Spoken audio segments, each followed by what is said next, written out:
안식일 논쟁이 지나가고 1년의 사람들이 예수님 앞에 귀신 들린 한 사람을 데려왔습니다. 말씀해 보니 그 사람은 눈이 멀고 말 못하는 사람이었다 기록하고 있습니다. 그가 말을 못하는 이유는 듣지 못하는 사람이었기 때문이 그렇습니다. 이 말 못하는 이라는 이 코포스라는 단어는요, 듣지도 말하지도 못하는 상태를 가리키는 단어인데요, 오늘 꼭 이 사람이 그랬습니다. 여러분 생각해 보십시오. 보지도 못하고 듣지도 못하고 말도 못하고, 이처럼 비참한 사람이 어디 있겠습니까? 그 인생에 무엇을 할 수 있었을까요? 사람들은 가장 비참한 처지에 처해 있는 한 사람을 예수님께 데려왔습니다. 우리가 어제 나누었던 말씀 중에 마태가 이사야 선지자의 말씀을 인용하면서 이 여호와의 종에 대한 예언을 들려주었는데요, 그 한 구절에 상한 갈대 같은, 그리고 꺼져가는 심지를 끄지 않는다는 말씀이 있었는데요, 오늘 꼭 그 말씀대로 지금 예수님 앞에는 상한 갈대 같은, 곧 꺼질 것 같이 위태로워 보이는 영혼이 예수님께 나왔습니다. 그 사람은 악한 영에 사로잡힌 사람이었죠. 영적인 자유와 육체적인 자유를 모두 잃어버린 사람이었습니다. 그 순간 모든 사람이 숨죽여서 예수님의 행하실 이적들을 바라고 있었습니다. 그리고 예수님은 당연한 듯이 그의 이 아픔을 고쳐주시죠. 말씀해 보니까 예수께서 고쳐주심에 그 말 못하는 사람이 말하며 보게 된지라. 그를 결박하고 있던 이 악한 영이요, 예수님의 명령 앞에 굴복하고 떠나버렸습니다. 이것을 보고 있던 무리가 예수님을 보면서 어떻게 반응했느냐 하면, 이것이 다윗의 자손이 아니냐 이렇게 말합니다. 이 다윗의 자손이란 표현은 이 메시아를 지칭하는 대표적인 표현이죠. 여기까지의 문맥을 우리가 쭉 살펴보면요, 예수님은 이 안식일에 손 마른 자의 질병을 치유해 주셨습니다. 그리고 마태는 이사야 선지자의 글을 인용하면서 예수님이 바로 여호와의 종으로서 이 땅에 오신 메시아다 이렇게 증거했습니다. 그리고 그 여호와의 종은 어떤 종입니까?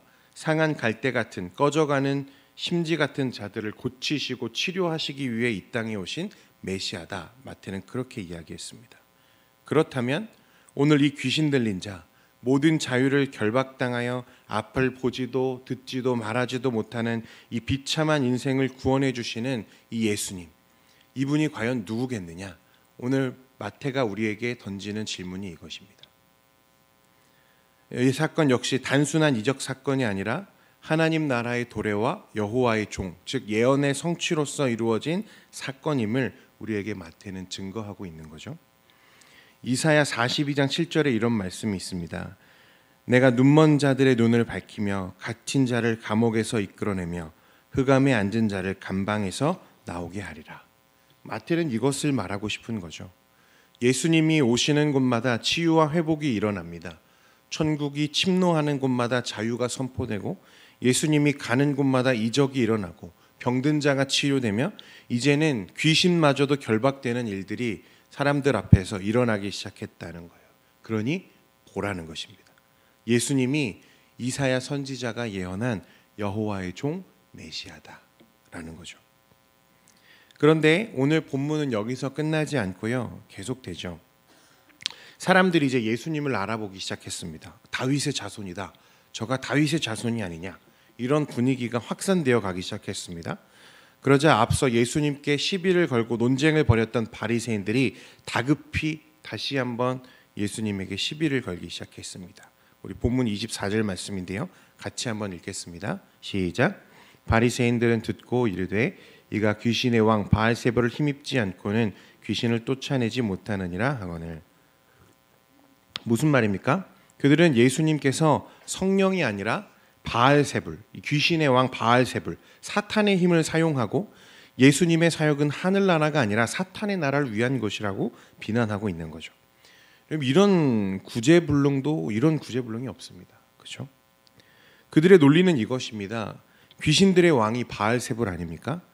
그러니 귀신들이 예수님께 순종하는 걸 보면 예수님이 귀신보다 더 큰 귀신, 그러니까 바알세불의 힘으로 귀신들을 쫓아내는 것이다, 이렇게 매도하는 거죠. 이에 대해서 예수님은 말씀에 이렇게 반박하십니다. 25절 26절 말씀인데요. 같이 보겠습니다. 시작.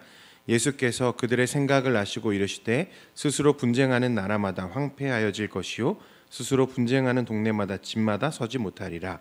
만일 사탄이 사탄을 쫓아내면 스스로 분쟁하는 것이니 그리하고야 어떻게 그의 나라가 서겠느냐. 바리새인들의 논리대로라면 바알세불, 예수님이 만약 바알세불의 힘을 입어서 귀신을 쫓아내는 거라면, 그러면 그 귀신의 왕인 바알세불은 자신의 힘으로 자신의 나라를 무너뜨리는 일을 하고 있는 것 아니냐, 이런 말씀입니다. 사탄이 사탄을 쫓아낸다면 스스로 그의 나라를 무너뜨리는 결과가 아니냐, 이렇게 말씀하는 거죠. 이어서 27절에 보면 예수님은 내가 행한 이적이 너희들이 말하는 대로 귀신의 힘으로 행한 것이라면 너희의 아들들, 이것이 유대인들 혹은 바리새인들을 의미하는 건데요. 당시에 이 질병을, 당시 그 고대 중동에는 이 질병을 이 귀신의 그 장난으로 인식하는 경우가 많았는데요. 그래서 이렇게 축귀하는 일들이 여러분 어렵지 않게 볼 수 있는 일이었다고 해요. 그러니까 너희들이 그동안 해왔던 일들은 그럼 무엇이냐, 이렇게 예수님이 반대로 물으시는 거예요. 여러분, 오늘 우리는 이 말씀을 통해서요, 다시 한번 이 바리새인들의 완악함과 이 견고한 불신앙에 놀랄 수밖에 없습니다. 그 사람들은 말씀을 모르는 자들이 아니잖아요. 몰라서 못 믿는 게 아니죠. 그들은 누구보다 말씀에 정통한 사람들이고 아마 이사야 선지자의 예언뿐만 아니라 모세의 경전을 줄줄 외우고 있는 사람들이었을 겁니다. 그런데 왜 그들은 하나님의 나라가 이 땅에 도래하고 말씀에 기록된 이 놀라운 이적들이 성취되는 그 현장 한가운데에서도 예수님을 알아보지 못하고, 아니 왜 예수님을 거절하고 있는 걸까요? 왜 예수님의 메시아 되심을 인정하지 못할까요? 여러분, 중세 교회사에 씻을 수 없는 오점으로 남은 것이 하나 있는데요. 바로 마녀 사냥입니다. 이 한번 마녀라는 프레임이 씌워지면요, 그가 사실 어떤 일을 했든지 그건 중요하지 않았습니다. 사람들은 마을에 재난이 일어나고 사고가 일어나고 혹은 기근과 뭐 어떤 안 좋은 일들이 있을 때 그 책임을 뒤집어 씌울 대상이 필요했던 것뿐이었습니다. 그렇게 희생된 무고한 생명이 얼마나 많았습니까? 여러분, 바리새인들의 의도도 이와 똑같았습니다. 바리새인들은 예수님을 마치 마녀로 낙인 찍고 마술 혹은 주술에 의지하여 일하는 자로 몰아서 예수님을 죽이려는 의도로 도전했던 거죠. 자신의 입지가 줄어드는 것을 두려워했던 이 바리새인들에게요, 이제 진실은 중요하지 않습니다. 객관적인 사실, 귀신이 결박되고 쫓겨나가며 하나님의 나라가 도래하고 병든 자들이 치유되는 이 놀라운 이적들을 보면서도 그들에게는 더 이상 이게 중요한 사실이 아니었다는 겁니다. 그러나 이 바리새인들의 악한 시도는 여러분 성공하지 못했습니다. 오히려 예수님의 메시아 되심과 하나님 나라의 도래를 반대로 더 선명하게 드러내는 결과를 가지고 오는데요. 왜 그러냐면요, 이 바리새인들의 논쟁 때문에 이 예수님의 축귀 사건이 명확한 프레임으로 구별되는 결과를 가져옵니다. 예수님의 능력이 과연 하나님의 능력인가, 아니면 귀신의 능력인가? 바리새인들이 주장한 대로 예수님의 능력이 바알세불의 힘을 빌린 것이라, 이런 그 증거는 어디에도 없습니다. 그러나 귀신이 결박되고 눈먼 자가 보게 되며 말하는 자가 말하지 못하던 자가 말하게 되는 건 명백한 사실이죠. 이 놀라운 이적들을 보면서 우리는 예수님의 능력이 어디서 비롯되었는지 어렵지 않게 그것을 발견하게 되는 거예요. 반대로 이 바리새인들의 논쟁 때문에 이 예수님의 행하신 일들이 어디서부터 비롯되었는지 더 선명하게 보여지는 결과가 되었다는 것입니다. 여러분, 오늘 이 사건을 통해서 마태가 의도했던 건 단 한 가지입니다. 예수님이 과연 누구신지 보라. 예수님이 행하신 일들을 보라. 그러면 예수님이 누구신지 알 수 있다는 거예요. 그런데 오늘 이 말씀을 통해서 우리가 누리는 이 영적인 교훈이 하나 더 있습니다.